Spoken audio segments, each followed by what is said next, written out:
आज हम गुजरात के एक ऐसे शख्स की कहानी बताएंगे जो दौलत के मामले में अंबानी को भी टक्कर दे रहा है। हर दिन नए नए बेंचमार्क सेट कर रहा है और न सिर्फ भारत में बल्कि पूरी दुनिया में अपना दबदबा बना रहा है।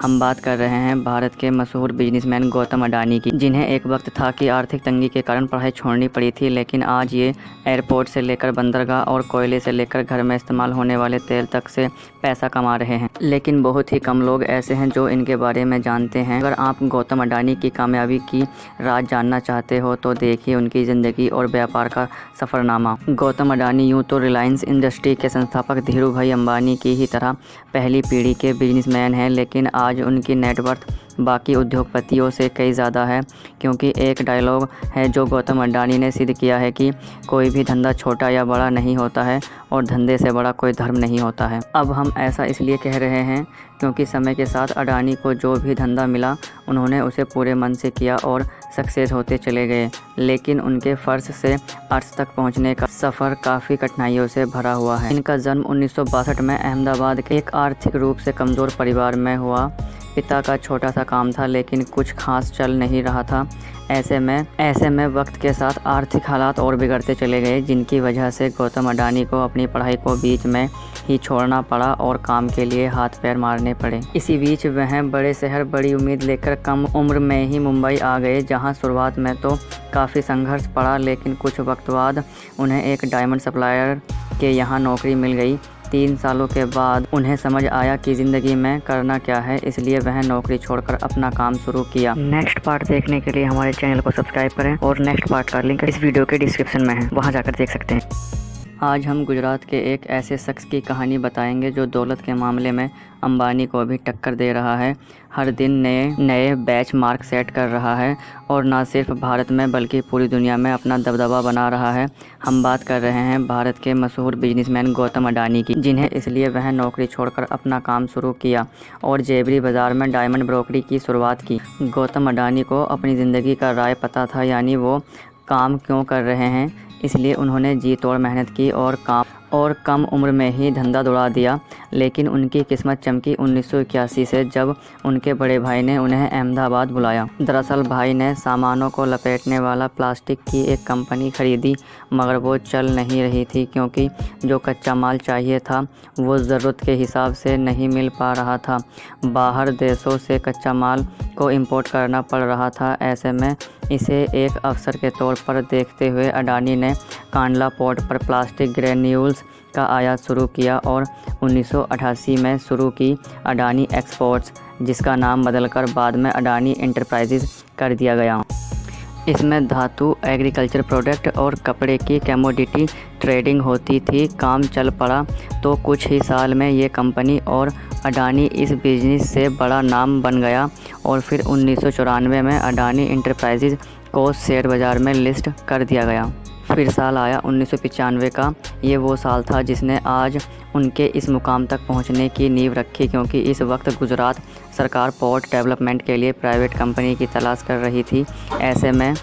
ऐसे में जैसे ही ये खबर अडानी तक पहुंची, उन्हें कमाई का एक और सोर्स नज़र आया, इसलिए उन्होंने गुजरात के सबसे बड़े बंदरगाह मुंद्रा पोर्ट को ही ख़रीद लिया। मुंद्रा पोर्ट को ख़रीदने के बाद 1998 में गौतम अडानी ने पोर्ट्स और लॉजिस्टिक्स कंपनी की शुरुआत की।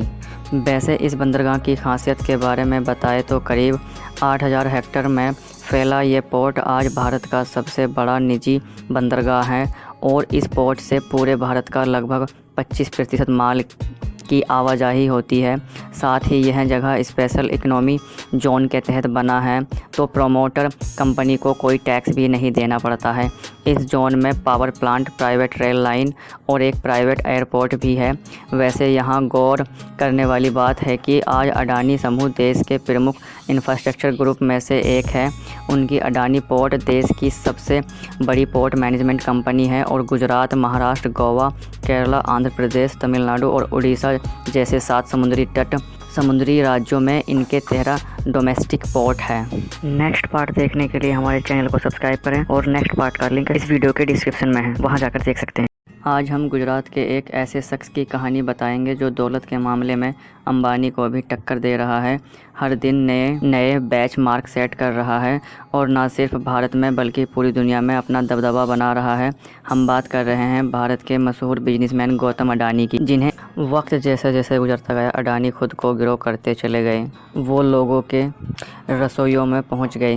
रिफाइन ऑयल आज हर घर में सुबह शाम दिन रात इस्तेमाल होता है। जनवरी 1999 में अडानी ग्रुप ने विलमार बिजनेसमैन ग्रुप के साथ हाथ मिलाकर खाने के तेल के बिजनेस में कदम रखा था। वैसे फॉर्चून तेल के अलावा अडानी ग्रुप आटा, चावल, दाल, चीनी जैसे दर्जनों जैसे हिस्सा से जुड़ा हुआ है, जिसके रखरखाव के लिए सन 2005 में अडानी ग्रुप ने फूड कॉरपोरेशन ऑफ इंडिया के साथ मिलकर अलग अलग राज्य में बड़े बड़े साइलोस बनाए। साइलोस वो चीज़ होती है जिसमें बड़े पैमाने पर अनाज को रखा जाता है। साइलोस के कनेक्टिविटी के लिए अडानी ग्रुप ने नीचे रेल लाइन भी बनाई ताकि अनाज को लाने और ले जाने में आसानी हो। अब अडानी को काले कोयले में भी पैसा दिखा। उन्होंने डोमेस्टिक इलेक्ट्रिसिटी को जनरेशन किया, बड़े बड़े राज्यों को बिजली सप्लाई करनी शुरू की, लेकिन इतने बड़े पावर प्लांट को चलाने के लिए ज़रूरत से ज़्यादा कोयला चाहिए था। इसलिए दिमाग चलाया और इसलिए ऑस्ट्रेलिया के एक कोल माइन को ख़रीद डाला। इंडिया मैगज़ीन के मुताबिक सन 2010 में अडानी ने लिंक एनर्जी से 12,147 करोड़ में कोयला खदान खरीदी थी। इस खदान में 7.8 बिलियन टन के खनिज भंडार है, जो हर साल 60 मिलियन टन हर साल कोयला पैदा कर सकती है।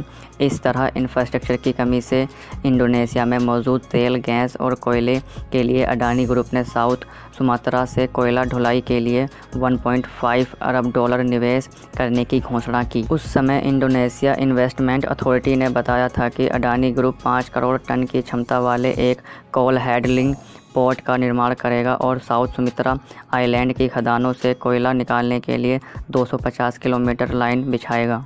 इसी तरह अडानी अपना कारोबार फैलाते गए और पैसा अकाउंट में आता चला गया, जिसे अडानी साम्राज्य का कारोबार सन 2002 में 76.5 करोड़ डॉलर था।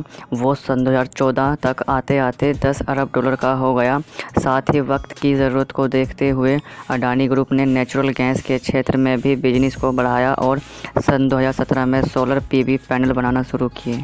उधर बंदरगाह और निजी रेल लाइन के बाद अडानी ने एयरपोर्ट की तरफ उड़ान भरी और सन 2019 में अहमदाबाद, लखनऊ, मंगलोर, जयपुर, गुवाहाटी और ट्रिवेंद्रपुरम जैसे 6 हवाई अड्डों के मॉडर्नाइजेशन और ऑपरेशन की जिम्मेदारी उठा ली। अब अगले 50 सालों तक अडानी ग्रुप इन सभी एयरपोर्ट का ऑपरेशन, मैनेजमेंट और डेवलपमेंट संभालेंगे।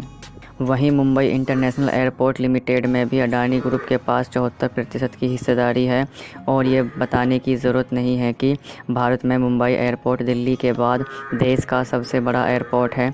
वैसे जिस तरह सुंदर आकार लेने से पहले सोने को खूब तपाया जाता है, ठीक उसी तरह गौतम अडानी को भी जीवन में कई तरह का ताप झेलना पड़ा। उनका सामना कई तरह के विवादों से हुआ, लेकिन उन्होंने सबसे पार पाया और एक सबसे अलग मुकाम हासिल किया, जिसका नतीजा है कि आज गौतम अडानी का कारोबार पूरी दुनिया में फैला हुआ है। उम्मीद है गौतम अडानी की यह सक्सेस स्टोरी आपको पसंद ज़रूर आई होगी। नेक्स्ट पार्ट देखने के लिए हमारे चैनल को सब्सक्राइब करें और नेक्स्ट पार्ट का लिंक इस वीडियो के डिस्क्रिप्शन में है, वहां जाकर देख सकते हैं।